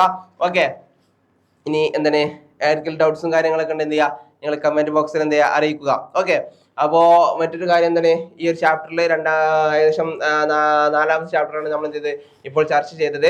അതിലെന്താണ് എല്ലാ കാര്യങ്ങളും നമ്മൾ ഏകദേശം ഇമ്പോർട്ടന്റ് ആയിട്ടുള്ള കാര്യങ്ങളൊക്കെ നമ്മൾ ചർച്ച ചെയ്തു. ഇതിന് വിശാലമായിട്ടുള്ള ക്വസ്റ്റ്യൻസുകൾ നമ്മൾ എന്തിനെ ഇതിന് നമ്മൾ വിശാലമാക്കി എഴുതുന്ന രീതിയിലേക്ക് എന്ത് ചെയ്യുക മാറ്റുക. വിശാലമായ ക്വസ്റ്റ്യൻസുകൾ എന്തിനെ വരുന്നതിന് നമ്മൾ എന്ത് ചെയ്യുക വിശാലമായിട്ട് തന്നെ എഴുതാൻ നോക്കുക. നെക്സ്റ്റ് ചാപ്റ്ററിലേക്ക് നമ്മൾ പോവാൻ റെഡിയാണ്. ഓക്കെ, നിങ്ങൾ റെഡി അല്ലേ? നിങ്ങൾ റെഡി ആണെങ്കിൽ അറിയിക്കുക. ഓക്കെ, നമ്മൾ പോവുകയാണ്. എന്താണ് ചാപ്റ്റർ 5 അല്ലെ, സൊസൈറ്റി, കമ്മ്യൂണിറ്റി, അസോസിയേഷൻ, ഇൻസ്റ്റിറ്റ്യൂഷൻ, സമൂഹം, സമുദായം, അസോസിയേഷൻ ആൻഡ് പഠനങ്ങൾ, സ്ഥാപനങ്ങൾ എന്നിവയാണ് നമ്മുടെ ഈ ഒരു ചാപ്റ്റർ. ഓക്കെ, അപ്പോ ഇതിൽ നമ്മൾ പഠിക്കാനുള്ള നമ്മുടെ സമൂഹത്തിലുള്ള സൊസൈറ്റിയെ കുറിച്ചും അതുപോലെ തന്നെ എന്തിനെ കുറിച്ചുമാണ് സമുദായത്തെ കുറിച്ചും അസോസിയേഷനെ കുറിച്ചും അതുപോലെ തന്നെ ഇൻസ്റ്റിറ്റ്യൂഷൻ സ്ഥാപനങ്ങളെ കുറിച്ചും ഒക്കെയാണ് നമ്മൾ പഠിക്കാൻ പോകുന്നത്. ഓക്കെ, ഇനി write the answer in 1 sentence, ഒരു സെന്റൻസിൽ എന്ത് ചെയ്യുക ആൻസർ എഴുതുക എന്നുള്ളത് നിങ്ങൾക്ക് കാണാൻ പറ്റും. ഓക്കെ, അത് നോക്കൂ. സമൂഹത്തെ നിർവചിക്കുക എന്നുള്ളത് ഡിഫൈൻ ദ സൊസൈറ്റി അല്ലെ. സമൂഹത്തെ എന്ത് ചെയ്യുക എന്താക്കുക നിർവചിക്കുക എന്നുണ്ടാകും. ഉത്തരം എന്താണ്? സമൂഹം സാമൂഹിക ബന്ധങ്ങളുടെ ഒരു വലയാണ് എന്ത് ചെയ്യുക ഇറ്റ് ഷോർട്ട് ആയിട്ട് നമുക്ക് എന്ത് ചെയ്യാൻ പറ്റും, അതിനെ പറയാൻ പറ്റും. Next, which of the following is and the climate elements of the differential between the community and the society എന്നുള്ളതാണ്. ഓക്കെ, സമുദായം തമ്മിലുള്ള വ്യത്യാസം താഴെ പറയുന്നതാണ് എന്നുള്ളത്. അപ്പൊ സമുദായം തമ്മിലുള്ള വ്യത്യാസമാണ് നമ്മൾ പറയുന്നത്. എന്താണ് നിശ്ചിത പ്രാദേശമായിട്ടായിരിക്കും എന്താണ് സമൂഹം എന്താണ് ഒരു കൂട്ടം ആളുകളായിരിക്കും ഇതിലുണ്ടായിരിക്കുക. താല്പര്യത്തിന്റെ സാദൃശ്യം എന്താണ് ഏകത്വത്തിന്റെ വികാരം ഏതാണ് നിശ്ചിത പ്രദേശത്താണ് എന്തുണ്ടാവുക ഓക്കെ കമ്മ്യൂണിറ്റി ഉണ്ടാവുക എന്നുള്ളതാണ്. ഓക്കെ, നെക്സ്റ്റ് നോക്കൂ. ഇനി പറയുന്നവരിൽ നിന്ന് കമ്മ്യൂണിറ്റിയുടെ ശരിയായ സവിശേഷതകൾ എന്തെല്ലാം എന്നുള്ളതാണ് തിരഞ്ഞെടുക്കുക. സംഗ്രഹം, കോൺക്രീറ്റ് സിസ്റ്റം ആയിരിക്കും, അല്ലെങ്കിൽ ചലനാത്മകമായിരിക്കും, അല്ലെങ്കിൽ പറയപ്പെട്ട 3ഉമായിരിക്കും എന്നുള്ളതാണ്. എന്ന് വെച്ചാൽ ചലനാത്മകമായിരിക്കും എന്താണ് കമ്മ്യൂണിറ്റിയുടെ പ്രത്യേകത എന്നുള്ളത്. Which of the following is not and example of the community. ഇനി പറയുന്നതിൽ ഏതാണ് സമൂഹത്തിന്റെ ഉദാഹരണമല്ലാത്തത്? നഗരം, ഗ്രാമം, പട്ടണം, മുകളിൽ പറഞ്ഞവയൊന്നുമല്ല അല്ലെ. നഗരവും ഗ്രാമവും അല്ലെ, ഇതാണെന്ത് ഏതാണ് സമൂഹത്തിന്റെ ഉദാഹരണമല്ലാത്തത് എന്നുള്ളതിന് തന്നെ നമ്മള് ഉദാഹരണം പറയുന്നത് നഗരവും ഗ്രാമവുമാണ് ഇവിടെ പറഞ്ഞത്. പട്ടണം എന്താണ് ആണ് ഇതിന്റെ കറക്റ്റ് ആയിട്ട് വരിക. ഓക്കെ, ഇനി താഴെ പറയുന്നതിൽ ഏതാണ് ഒരു പ്രത്യേക ലക്ഷ്യത്തിനായി ആളുകൾ സൃഷ്ടിച്ചതെന്നുള്ള അസോസിയേഷൻ, സമൂഹം, കമ്മ്യൂണിറ്റി. ഉത്തരം അസോസിയേഷൻ. ഒരു പ്രത്യേക ലക്ഷ്യത്തിന് വേണ്ടിയിട്ട് നിർമ്മിക്കുന്നതാണ് ഇത് അസോസിയേഷൻ എന്നുള്ളത്. വാട്ട് ഇസ് എ സൊസൈറ്റി അല്ലെ, എന്താണ് സമൂഹം എന്നൊരു ചോദ്യം നമുക്ക് എന്ത് ചെയ്യാം, പ്രതീക്ഷിക്കാം അല്ലെ. വെരി ഷോർട്ട് ആൻസർ ആണ് ഇവിടെ ഉദ്ദേശിക്കുന്നത്. വൺ വേർഡ് ക്വസ്റ്റൻസുകളെല്ലാം അല്ലെ. വൺ വേർഡ് ക്വസ്റ്റൻസ് ചിലപ്പോൾ എന്താണ് വരി ലൈനിൽ എന്ത് ചെയ്യണം, 2 ലൈനിൽ എന്ത് ചെയ്യണം, ആൻസർ ചെയ്യുന്ന സിസ്റ്റം ഉണ്ടാകാം. അതാണ് ഈ പറയുന്ന വെരി ഷോർട്ട് ആൻസർ ക്വസ്റ്റൻസ് എന്ന് പറയുന്നത്. ഓക്കെ, അപ്പൊ എന്താണ് സമൂഹം എന്നുള്ളത് ക്വസ്റ്റൻ ഉണ്ടാവും. What is society? ഇത് മനുഷ്യന്റെ പെരുമാറ്റ നിയന്ത്രണങ്ങളുടെ, സ്വതന്ത്രങ്ങളുടെ, പ്രയോജനങ്ങളുടെ പ്രയോഗ നടപടിക്രമങ്ങളുടെ, അധികാരങ്ങളുടെ, പരിസഹായങ്ങളുടെ, വിവിധങ്ങളായിട്ടുള്ള വിഭജനങ്ങളുടെ ഒരു സംവിധാനമാണ് എന്ത്, സമൂഹം എന്ന് മനസ്സിലാക്കി. അല്ലെങ്കിൽ എന്താണ് സമൂഹം, സാമൂഹിക ബന്ധങ്ങൾ ഒരു പിന്നീടൽ അഥവാ ഒരു ചിരന്തി വലയാണ് എന്ത് ചെയ്യുക, ഒരു ഷോർട്ട് ആക്കിയിട്ട് എന്ത് ചെയ്യാം, നമുക്കതിനെ പറയാൻ പറ്റും. ഓക്കെ, നമുക്ക് ഡിഫൈൻ ദ കമ്മ്യൂണിറ്റി, സമുദായം എന്നാൽ എന്തെന്നുള്ള ചോദ്യം നമുക്ക് എന്ത് ചെയ്യാം, പ്രതീക്ഷിക്കാം. ഓക്കെ, അപ്പൊ എന്താണ് നമ്മളൊന്നി എന്ന വികാരത്തോടെ ഒരു നിശ്ചിത പ്രദേശത്ത് ജീവിക്കുന്ന സാമൂഹിക ഗണമാണ് എന്ത്, സമുദായം. നെക്സ്റ്റ് നോക്കുക, ആ സവിശേഷതകൾ എന്തെല്ലാം, എന്തിന്റെ, സമുദായത്തിന്റെ, കമ്മ്യൂണിറ്റിയുടെ സവിശേഷതകൾ എന്തെല്ലാം. ഒരു നിശ്ചിത പ്രദേശമായിരിക്കും, ജനസഞ്ചയമായിരിക്കും, അടുപ്പമുള്ള സാമൂഹിക ബന്ധങ്ങൾ ഉണ്ടായിരിക്കും, മനഃശാസ്ത്രപരമായ ഐക്യവും നാം ഒന്ന് എന്ന വികാരം ഈ സമുദായത്തിനിടയിൽ ഉണ്ടാകും, സാംസ്കാരിക സാദൃശ്യം ഉണ്ടാകും, സംഘടിതമായ പരസ്പര പ്രവർത്തനം ഇവർക്കിടയിൽ നടക്കുന്നു എന്നുള്ളതാണ്. ഈ സംഘടന നമ്മൾ പറഞ്ഞ മൂന്നാമത്തെ സംഘടന എന്താണ്, അസോസിയേഷൻ എന്ന് പറഞ്ഞാൽ എന്താ, ഒരു പ്രത്യേക ലക്ഷ്യത്തിനോ ഏതായാലും ലക്ഷ്യങ്ങൾക്കോ വേണ്ടി സംഘടിപ്പിക്കുന്ന ജനങ്ങളുടെ അല്ലെങ്കിൽ ഗ്രൂപ്പ് അല്ലെങ്കിൽ സംഘമാണ് സംഘടന. മനുഷ്യരുടെ സംഘം ഉണ്ടായിരിക്കും, താല്പര്യങ്ങളും ലക്ഷ്യങ്ങളും ഉണ്ടായിരിക്കും, സഹകരണ മനോഭാവം ഉണ്ടായിരിക്കും, സംഘടനമായിരിക്കും, നിയമങ്ങൾ ഉണ്ടായിരിക്കും, നിർവചനം അല്ലെ. അംഗങ്ങളുടെ ചില താല്പര്യങ്ങളോ ഒരു കൂട്ടം താല്പര്യങ്ങളോ ഒന്നിച്ചു നിന്ന് നേടിയെടുക്കുന്നതിന് ബോധപൂർവ്വം രൂപീകരിക്കുന്ന സംഘടനയാണ് സമാജം എന്ന് പറയുന്നത്. What are the characteristics of the associations? സമാജത്തിന്റെ സവിശേഷതകൾ എന്തെല്ലാം? മനുഷ്യരുടെ കൂട്ടമായാണ് എന്ത് ചെയ്യുക, കൂട്ടായ്മയാണ് സമാജം എന്ന് പറയുന്നത്. പൊതു താല്പര്യങ്ങളുള്ള വ്യക്തികളുടെ കൂട്ടം ഉൾക്കൊള്ളുന്നതാണ് ഈ സമാജം. സമാജത്തിലുള്ളവർ സഹകരണ മനോഭാവത്തോടെ ഒന്നിച്ച് പ്രവർത്തിക്കുന്നു. സംഘടിതമാണ് സമാജം. എല്ലാ സമാജങ്ങൾക്കും അതിലെ അംഗങ്ങൾക്ക് തമ്മിലുള്ള ബന്ധങ്ങൾ ക്രമീകരിക്കുന്നതിന് അതിൻ്റെതായ മാർഗനിർദ്ദേശങ്ങൾ ഉണ്ടായിരിക്കും. സമാജങ്ങൾ അല്ലെങ്കിൽ സമിതികൾ താൽക്കാലികമോ സ്ഥിരമോ ആയിരിക്കും എന്നുള്ളതാണ്. ഇനി നോക്കൂ, സ്ഥാപനങ്ങൾ എന്താണ് എന്ത് എന്നുള്ളത്. ഇൻസ്റ്റിറ്റ്യൂഷൻ എന്താ, വ്യക്തികളും ഗ്രൂപ്പുകളും തമ്മിലുള്ള ബന്ധങ്ങൾ നിയന്ത്രിക്കുന്ന അംഗീകരിക്കപ്പെട്ടതും തുല്യ വ്യവസ്ഥാപിതവുമായിട്ടുള്ള കാര്യങ്ങളാണ് എന്ത് പറയുന്നത്,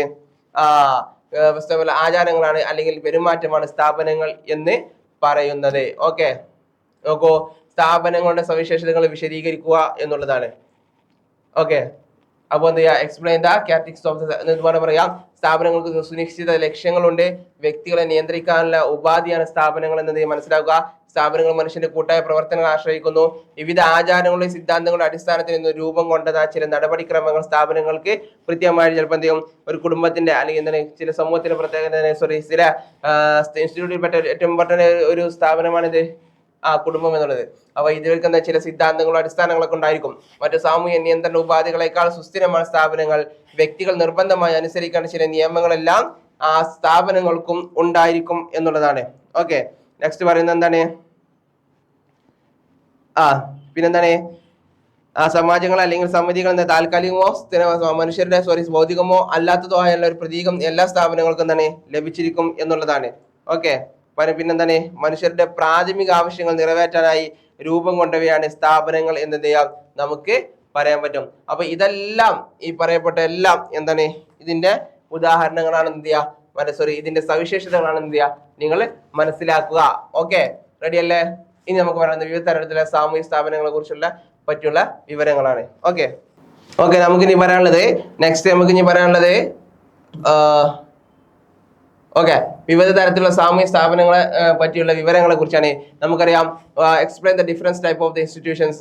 അപ്പോൾ ഇൻസ്റ്റിറ്റ്യൂഷൻ 2 രീതിയിൽ മെയിനായിട്ട് വരുന്നുണ്ട്. ഒന്ന് പ്രാഥമിക സ്ഥാപനങ്ങൾ, ദ്വിതീയ സ്ഥാപനങ്ങൾ, പ്രൈമറി ഇൻസ്റ്റിറ്റ്യൂഷൻ, സെക്കൻഡറി ഇൻസ്റ്റിറ്റ്യൂഷൻ എന്നുണ്ട് 2 രീതിയിലുണ്ട്. എന്താണ് പ്രാചീന സമൂഹങ്ങളിൽ കണ്ടുവന്നിരുന്ന ഏറ്റവും അടിസ്ഥാനപരമായിട്ടുള്ള സ്ഥാപനങ്ങൾ എന്താണ്, മതം, കുടുംബം, വിവാഹം, സ്വത്ത്, ഏതെങ്കിലും തരത്തിലുള്ള രാഷ്ട്രീയ സംവിധാനം എന്നിവ.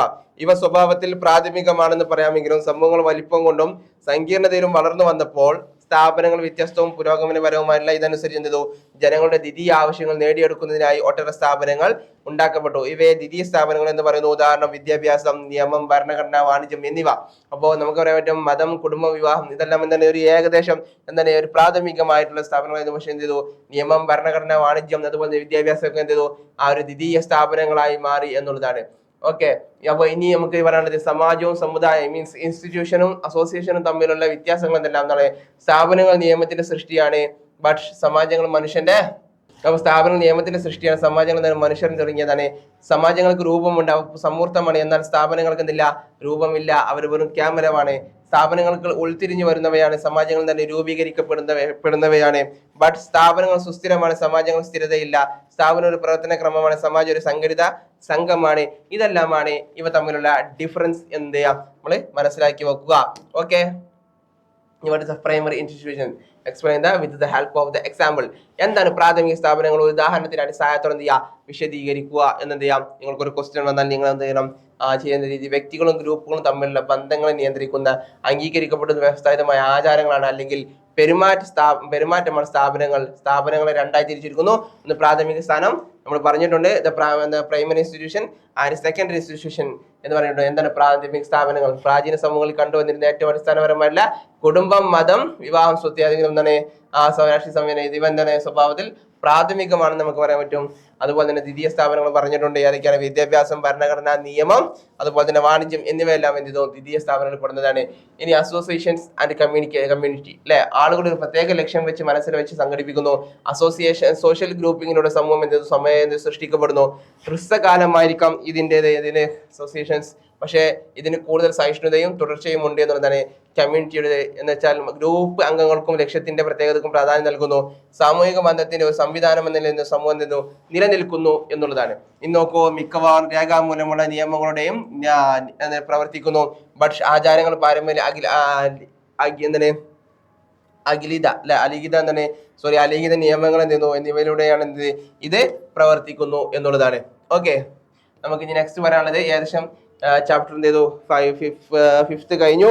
നമുക്ക് ഇനി ഇമ്പോർട്ടൻ്റ് ആയിട്ട് പറയാനുള്ളത് 6th ചാപ്റ്ററിനെ കുറിച്ചാണ് നമുക്ക് ഇനി പറയാനുള്ളത്. അപ്പോൾ ഇതിലുള്ള കാര്യങ്ങളൊക്കെ നിങ്ങൾക്ക് മനസ്സിലായിട്ടുണ്ടാകും. ഇതൊക്കെ ഇമ്പോർട്ടൻസ് ആയിട്ടുള്ള കാര്യങ്ങളാണ്. വൺ വേർഡ് ക്വസ്റ്റ്യൻസുകളും പ്രതീക്ഷിക്കാം.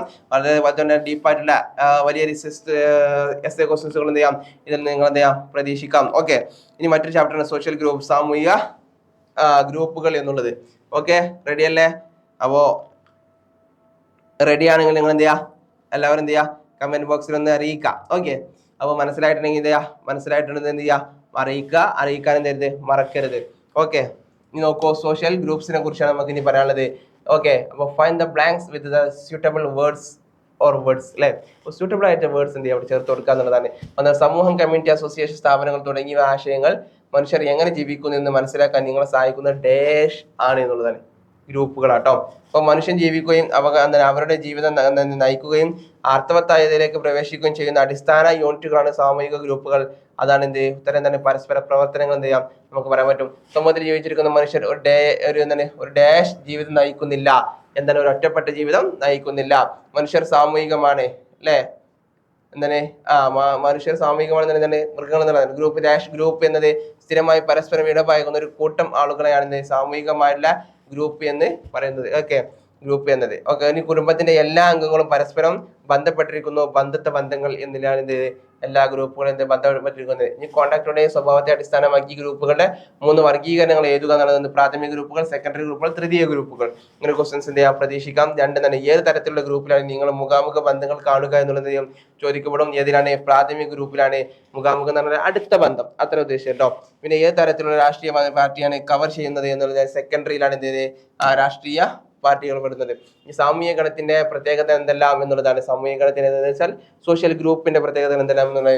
സംഘങ്ങളെ ഒരുമിച്ച് നിർത്തിയാൽ ഒരിക്കലും സമൂഹത്തെ പറ്റി പഠിക്കാൻ കഴിയില്ല. കാരണം സമൂഹത്തിന്റെ പ്രധാന ഘടകങ്ങളിൽ ഒന്നാണ് ജനക്കൂട്ടം. 2 അതിലധികമോ വ്യക്തികൾ തമ്മിലുള്ള നേരിട്ടോ അല്ലാതെ ബന്ധപ്പെടുകയോ ആശയവിനിമയം നടത്തുകയോ ചെയ്യുമ്പോൾ മാത്രമേ സംഘം നിലനിൽക്കുന്നു. സമൂഹവും സംസ്കാരവും എല്ലാം സാമൂഹിക പരസ്പര പ്രവർത്തനത്തിന്റെ ഉൽപ്പന്നമാണ്. ഒറ്റയ്ക്ക് ജീവിക്കുക എന്നത് സാധാരണ രീതിയിൽ മനുഷ്യന് അസാധ്യമായതാണ്. അപ്പോ നോക്കൂ, സാമൂഹിക ഗണത്തെ നിർവചിക്കുക എന്നതാണ് 2 അതിലധികമോ വ്യക്തികൾ തമ്മിലുള്ള വ്യവസ്ഥാപിത പരസ്പര പ്രവർത്തന ശൈലിയാണ് സാമൂഹിക ഗണം, സാമൂഹിക കൂട്ടം എന്നത് പറയുന്നത്. നെക്സ്റ്റ്, സാമൂഹിക ഗണത്തിന്റെ സവിശേഷതകൾ എന്തെല്ലാം? 1 വ്യക്തികളുടെ കൂട്ടമായിരിക്കും. അംഗങ്ങൾക്കിടയിലെ പരസ്പര പ്രവർത്തനം, പരസ്പര അവബോധം, ഒന്നാണെന്ന ബോധം, ഐക്യ സഹാനുഭൂതി, പൊതു താല്പര്യങ്ങൾ, സാമൂഹിക നിയമങ്ങൾ. പൊതു താല്പര്യങ്ങളുടെ സാഫല്യത്തിന് ഒരു ഗണത്തിൽ അംഗങ്ങൾ ഒരേ തരത്തിൽ പെരുമാറുകയും പ്രവർത്തിക്കുകയും ചെയ്യുന്നു. ഗണങ്ങൾ ഊർജ്ജസ്വലമാണ്, ഗണങ്ങൾ ക്രിയാത്മകമാണ്, വ്യക്തിത്വങ്ങളുടെ സ്വാധീന ശക്തിയുമുണ്ട്. പിന്നെ ഒരാൾക്ക് ഒരു ഗണത്തിൽ ഔപചാരികമായ അനൗപചാരികമായ അംഗമാവാം എന്നുള്ളതാണ്. നിങ്ങൾ നിർബന്ധമായിട്ടും ഫുള്ള് മനസ്സിലാക്കിയില്ലെങ്കിലും ഇമ്പോർട്ടൻ്റ് ആയിട്ടുള്ള കുറച്ച് സവിശേഷതകൾ നിങ്ങൾ മനസ്സിലാക്കി വെക്കണം. ഓക്കെ, ഇനി next പഠിക്കുകയാണെന്നാണ് write the three classifications of the group the basis of nature of the conduct. സാമൂഹിക ഗണങ്ങളെ എത്ര തരംതിരിച്ചിരിക്കും എന്നുള്ളതാണ് ഏതെല്ലാം എന്നുള്ളതാണ് അല്ലെ. സാമൂഹിക പരസ്പര പ്രവർത്തനത്തിന്റെ രീതിയും പ്രകൃതവും അനുസരിച്ച് ഗണങ്ങളെ പ്രാഥമിക ഗണങ്ങളെന്നും ദ്വിതീയ ഗണങ്ങളെന്നും തൃതീയ ഗണങ്ങളെന്നും മൂന്നായി തരംതിരിച്ചിരിക്കുന്നു എന്നത് നമ്മൾ മനസ്സിലാക്കി വെക്കുക. Okay, understand. ഓക്കെ, നെക്സ്റ്റ് നോക്കൂ. പ്രാഥമിക ഗണം എന്ന് വെച്ചാൽ എന്താണ്? ഓക്കെ, ഗാഢ സൗഹൃദം, മുഖാമുഖ ബന്ധം, സഹകരണം എന്നിവയാണ് ഈ ഗണങ്ങളുടെ സവിശേഷത.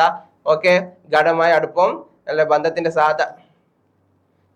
സാധാരണ സ്വഭാവം, താരതമ്യേന സുസ്ഥിരം, എണ്ണവും വലിപ്പവും കുറവാണ്, അംഗങ്ങൾക്ക് എന്താണ് അടുപ്പം കൂടുതലാണ്. ഇതാണ് എന്ത് പ്രാഥമിക ഗണം എന്നെന്ത് ചെയ്യാ മനസ്സിലാക്കി വെക്കുക. നെക്സ്റ്റ് നോക്കൂ, എന്താണ് ദ്വിതീയ ഗണം, സെക്കൻഡറി ഗ്രൂപ്പ് അല്ലെ. അങ്ങനെ ചോദ്യം ചോദിച്ചാൽ നിങ്ങൾ എന്താണ് വ്യക്തിപരമല്ലാത്തതും ഔപചാരികവും പരോക്ഷവുമായുള്ള ബന്ധം മാത്രമേ അംഗങ്ങൾക്കിടയിൽ ഉണ്ടാകൂ. മറ്റെന്താണ് ഉത്തരം ഗണങ്ങൾക്ക് താരതമ്യേന വലിപ്പം കൂടുതലായിരിക്കും. ഇത് നോക്കൂ, ഔപചാരികമായ ബന്ധങ്ങളായിരിക്കും, ഭീമമായ വലിപ്പമായിരിക്കും ഈ ഒരു ഗ്രൂപ്പിന്. പിന്നെ അംഗത്വ നിർബന്ധമില്ല എന്നുള്ളതായിരിക്കും. പിന്നെ അതുപോലെ സജീവാംഗങ്ങളും നിർജീവാംഗങ്ങളും ഇതിൽ ഉണ്ടാകുന്നു എന്നുള്ളതാണ്. ബന്ധങ്ങൾ യാഥാർത്ഥികമായിരിക്കും. ഔപചാരിക നിയമങ്ങളുണ്ടോ വ്യക്തികളുടെ പങ്കനുസരിച്ച് പദവി എന്തെയ്യുന്നു വ്യത്യാസപ്പെടുന്നു. ലക്ഷ്യോന്മുഖം ഉണ്ടായിരിക്കും. ഈ തൃതീയ ഗണം വളരെ അകന്ന ബന്ധമാണ് തൃതീയ ഗണത്തിനുള്ളത്. ഉദാഹരണം ലേബർ യൂണിയനുകളൊക്കെ എന്താണ് തൃതീയ ഗണത്തിന് എന്താണ് ഉദാഹരണങ്ങളാണ് എന്ത് ചെയ്യുക മനസ്സിലാക്കുക. നെക്സ്റ്റ് നോക്കൂ, ഈ പ്രാഥമിക ഗണം ദ്വിതീയ ഗണം തമ്മിലുള്ള ഡിഫറൻസുകൾ എന്തെയും ചോദിക്കപ്പെടാം. ഓക്കെ, ദ്വിതീയ ഗണം തമ്മിലുള്ള വ്യത്യാസങ്ങൾ എന്തെല്ലാം എന്ത് ചെയ്യാം. ചെറുതായിരിക്കും പ്രാഥമിക ഗണം, വളരെ കാലം നീണ്ടു നിൽക്കുന്നതായിരിക്കും, പൊതു താല്പര്യങ്ങളുണ്ടായിരിക്കും, വളരെ അടുത്തതായിരിക്കും, ഗ്രാമസമൂഹത്തിൽ കാണപ്പെടുന്നു, മുഖാമുഖ ബന്ധം. ഇതെല്ലാം ഏതിൻ്റെതാണ്? നമ്മൾ പറഞ്ഞു മുഖാമുഖ ബന്ധത്തിന് വൺ വേർഡ് ക്വസ്റ്റ്യൻസ് ഇല്ല. അപ്പോ ഇതെന്തെല്ലാം എന്താണ് പ്രാഥമിക ഗണമാണെങ്കിൽ ദ്വിതീയ ഗണത്തിന് എന്താ വലിപ്പം കൂടുതലായിരിക്കും, വളരെ കുറഞ്ഞ ആശയവിനിമയം, ലക്ഷ്യം മുൻനിർത്തിയുള്ളത്, വ്യക്തിപരമല്ലാത്തത്, നഗര സമൂഹത്തിൽ കാണപ്പെടുന്നത്, വളരെ അകന്ന ബന്ധങ്ങളായിരിക്കും ഇതിൽ കാണപ്പെടുക. നെക്സ്റ്റ് നോക്കൂ, ഇനി നമുക്ക് കൂട്ടവും അതുപോലെ തന്നെ ഗണവും അതുപോലെ തന്നെ സ്ഥാപനവും തമ്മിൽ എന്നാൽ എന്താണ് ഗ്രൂപ്പുകളും സ്ഥാപനവും തമ്മിൽ വ്യത്യാസം എന്താ? ആളുകളുടെ കൂട്ടമാണ് ഗ്രൂപ്പുകൾ എന്ന് പറയുന്നത്. ഗണം സ്ഥാപനങ്ങളുടെ ആ നിയമത്തിന്റെ സൃഷ്ടിയാണ്. ഗണങ്ങൾ താൽക്കാലികമാണെങ്കിൽ സ്ഥാപനങ്ങളാണ് സുസ്ഥിരമാണ് എന്നുള്ളതാണ്. നെക്സ്റ്റ് ഗണവും സമുദായം തമ്മിലുള്ള വ്യത്യാസങ്ങൾ എന്തെല്ലാം എന്നുള്ളതാണ്. സോഷ്യൽ കമ്മ്യൂണിറ്റിയും അതുപോലെ തന്നെ എന്താണ് ഗ്രൂപ്പും തമ്മിലുള്ള വ്യത്യാസം. ഗണങ്ങൾ വ്യക്തികൾ ചേർന്നതാണ്. വ്യക്തികളുടെ സംഘമാണ് സമുദായം എന്ന് പറയുന്നത്. പൊതു താല്പര്യങ്ങളുടെ സാഫല്യത്തിനായി ഒരു ഗണത്തിലെ അംഗങ്ങൾ ഒരേ തരത്തിൽ പെരുമാറുകയും ചെയ്യുന്നു. ഒരു സമുദായത്തിൽ പൊതു ലക്ഷ്യങ്ങൾ അത്ര വ്യാപകമോ ഏകീകൃതമോ അല്ല എന്ന് നമ്മൾ എന്ത് ചെയ്യുക മനസ്സിലാക്കുക. ഗണങ്ങൾക്ക് താൽക്കാലികമായിരിക്കാണ്, പക്ഷെ സമുദായത്തിന് താരതമ്യം സ്ഥിരമാണ്. പിന്നെ എന്താണ് ഗണങ്ങൾ സമുദായത്തിന്റെ ഒരു ഭാഗമാണ്, പക്ഷെ സമുദായത്തിന്റെ ഒന്നിലധികം ഗണങ്ങൾ എന്തെന്നു ഉണ്ടാകുന്നു എന്നുള്ളതാണ്. സ്വഗണവും അന്യഗണവും എന്താണെന്ന് ചെയ്യുക തിരിച്ചറിയുക. In group and out group. Okay, ഒരു വ്യക്തി ഉൾപ്പെട്ടിരിക്കുന്ന ഗ്രൂപ്പിനെ ഇൻ ഗ്രൂപ്പ് എന്ന് പറയുന്നു.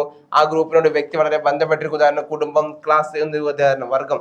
ഓക്കെ, നെക്സ്റ്റ് ഔട്ട് ഗ്രൂപ്പ് എന്നാൽ ഔപചാരികമായി സംഘടിപ്പിക്കുന്ന അല്ലെങ്കിൽ അല്ലാത്തവരായ വ്യക്തികൾ ഉൾപ്പെട്ടതാണ് അന്യഗണങ്ങൾ എന്ന് വെച്ചാൽ ഔട്ട് ഗ്രൂപ്പ് എന്ന് വെച്ചാൽ പറയുന്നത്.